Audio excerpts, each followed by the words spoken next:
I want to start with a number that most retirees in this country have never been told.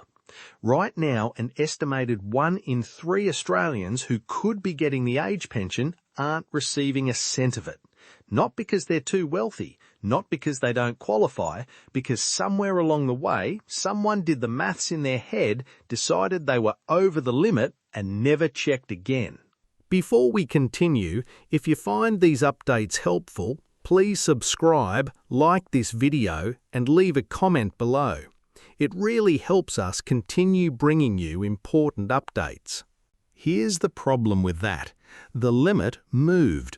It moves every year, and this year it moved more than usual. So if you were told no in 2023 or 2024 or even last year, that answer might not be true anymore.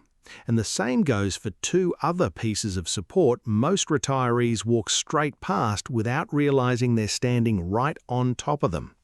Today, I'm going to walk you through 3 real changes landing this July that could put real money back into your fortnightly budget.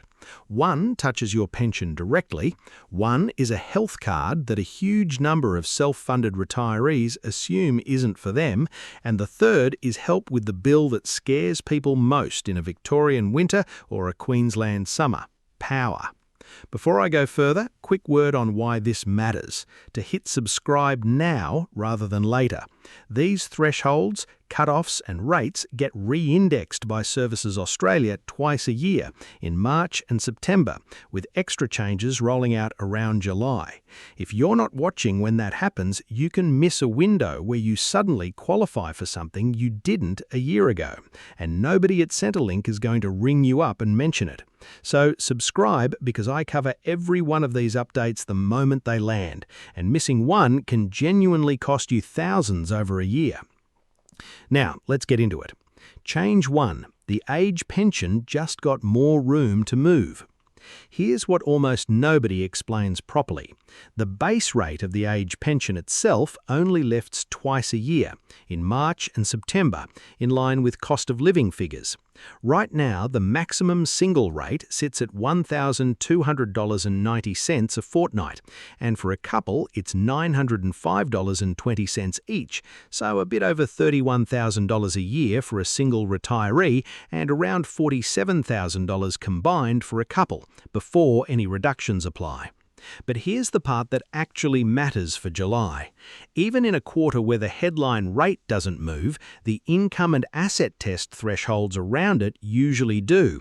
And this July, they've shifted upward again.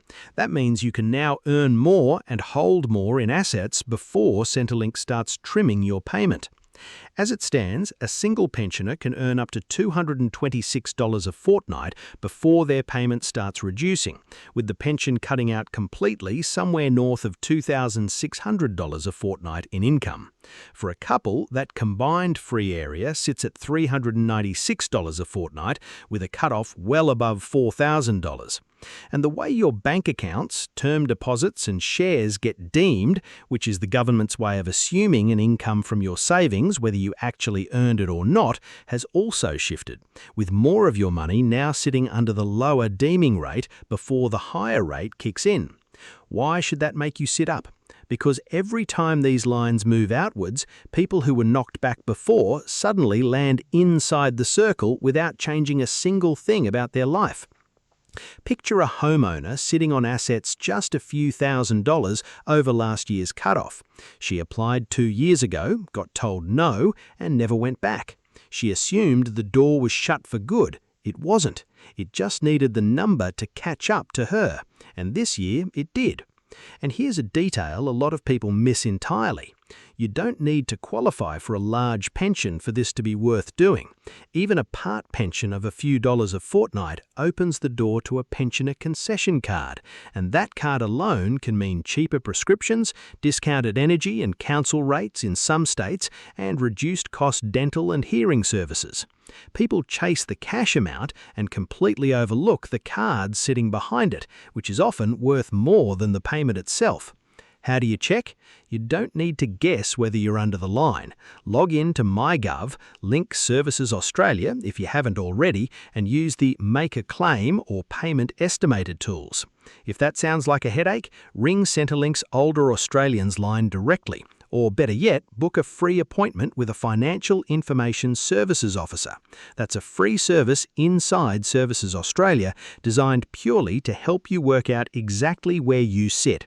It costs nothing and you don't need to know the technical terms going in. Just say, I'd like to check if I'm eligible for the age pension under the new thresholds. That's the whole sentence.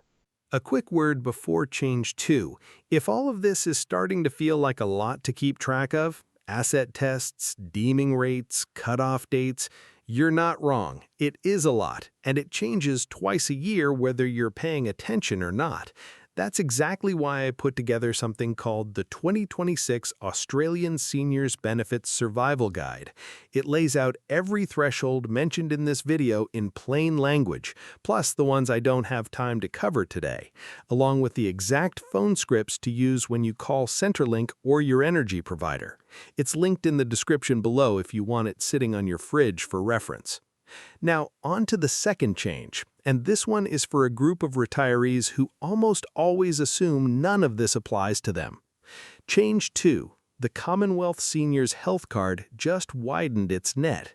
This is the one self-funded retirees skip past every single time because the words health card make them think concession, and they think concession means for people with less than me. That assumption costs people real money every year. The Commonwealth Seniors Health Card isn't means-tested on your assets at all. No test on your house, your car, your furniture, none of it. It's tested purely on income. And right now, the annual income limit sits at $101,105 for a single retiree and a combined $161,768 for a couple. If you're a couple separated by illness, respite care, or one of you is in aged care, that combined limit actually climbs higher still, past $200,000. Read those numbers again, because I guarantee you a chunk of people watching just assumed they were miles over and are actually sitting well under. This card was built specifically for retirees who worked hard, built up decent superannuation or investments, don't qualify for the age pension, and still get hit at the pharmacy counter and the GP like everyone else. What does it actually get you?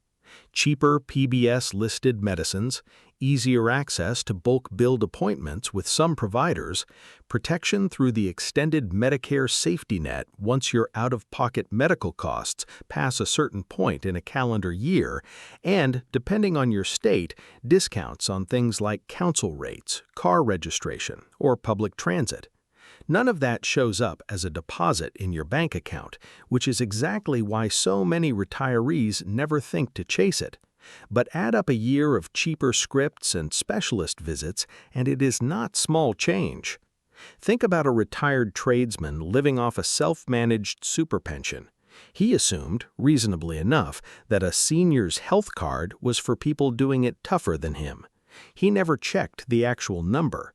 When he finally sat down and worked out his adjusted taxable income, including the deemed return on his super pension, he was nearly $15,000 under the single threshold. He'd been paying full price at the chemist for 3 years for nothing. How do you claim it? Apply through MyGov linked to Services Australia or in person at a service centre.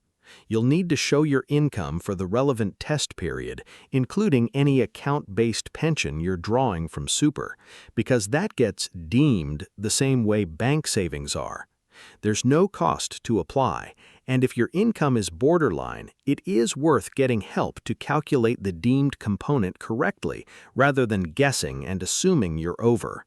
Change 3. Help with the bill that keeps retirees up at night. The last one is energy, and I've saved it because I know for a lot of you this is the bill you dread most, the one that arrives after a stretch of extreme heat or a run of cold nights and makes you wince before you've even opened the envelope. Every state and territory in Australia runs its own concession scheme for pensioners and Commonwealth Seniors Health Card holders, applied directly as a credit on your electricity account rather than as cash in your hand. The amounts and the names differ depending on where you live. Some states run it through your energy retailer automatically once your concession card is linked. Others require you to apply separately through the state government. On top of the standard concession, most states also run a hardship or emergency relief scheme for anyone who's fallen behind or received a disconnection warning, and several offer targeted rebates for medical cooling or heating needs, recognising that for an older person, air conditioning in a heat wave isn't a luxury, it's a safety measure. Here's the trap. Because this support is state-based rather than one single federal payment, retirees who've moved states, switched energy providers, or simply never linked their concession card to their electricity account often miss out entirely without realising it. The credit only lands automatically if the right details are matched up in the background: your name on the account, your concession card current, and your details up to date with both Centrelink and your provider. Picture a widow who moved interstate to be closer to her daughter 2 winters ago. Her pension transferred without a hitch. Her energy concession didn't because nobody told her it needed to be reapplied for in her new state. She paid full price on her power bill for 18 months before a neighbour mentioned the rebate existed at all. One phone call to her energy retailer and a 5-minute update fixed something that had been quietly costing her every single quarter. How do you check yours? Look at your last power bill and see whether a concession line appears at all. If it doesn't, call your energy retailer directly and ask them to confirm your concession card is linked. Then call 136150, your state's energy or fair trading hotline, or check your state government's energy concession page to see what else you might be entitled to on top of the standard rebate, particularly if you or your partner have a medical condition that requires heating or cooling to manage. The warning I have to give you. Anytime there's a wave of attention on pension changes or rebates, scammers follow right behind it. You may get a call, a text, or even an email that looks like it's from Centrelink or MyGov, telling you there's a payment waiting and all they need is your bank details or your MyGov login to release it. That is not how any of this works. Services Australia will never ring you out of the blue asking you to confirm your account number to pay you money. If someone contacts you first and starts asking for banking details or a one-time code, hang up and go directly to the official Centrelink or MyGov number yourself to check. You are always the one who should be making the call, not the other way around. Bringing it all together, let's stack these up so you can see what's actually on the table. Wider age pension thresholds mean people who missed out before might qualify now, and even a small part pension unlocks a concession card worth chasing on its own. The Commonwealth Seniors Health Card, sitting quietly at 6-figure income limits, is claimed by far fewer self-funded retirees than actually qualify for it. And energy concessions, worth real money over a year, only land if your details are correctly linked, something worth checking today rather than assuming it's already sorted. None of these three require you to be struggling. None of them require perfect paperwork on the first go. They require one thing, that you actually check instead of deciding at your own kitchen table that the answer is no. The retirees who end up with all three aren't the ones who worked harder for it, they're simply the ones who picked up the phone.